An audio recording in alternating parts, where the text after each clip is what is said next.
Alright, so Wednesday I gave you the word clinometer.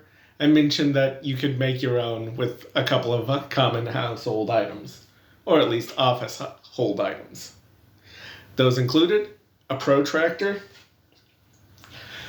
a paper clip, and a piece of string. Now, it turns out I wasn't entirely honest.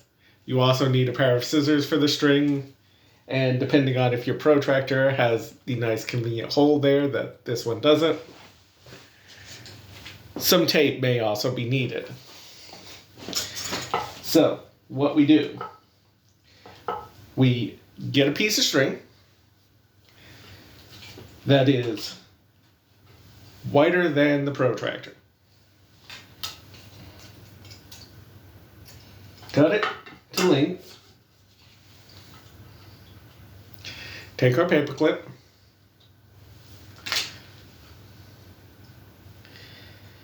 Real quick. Lousy knot.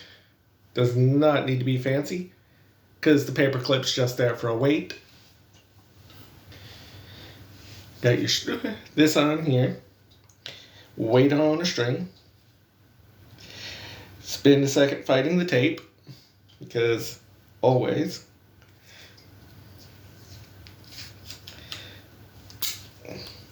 Then you position it so that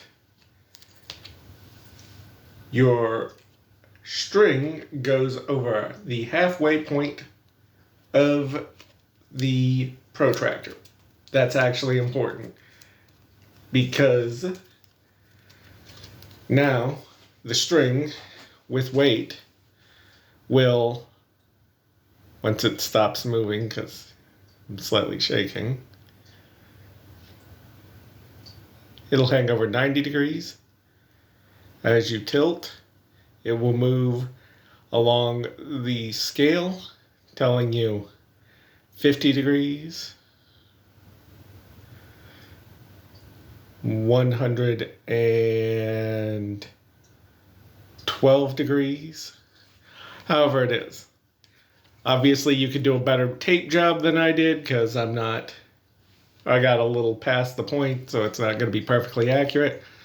But you now have a cheap clinometer that can measure angles when you put it up against the surface. That side doesn't work if you do the other. So, yeah, a homemade project for very basic scientific tools.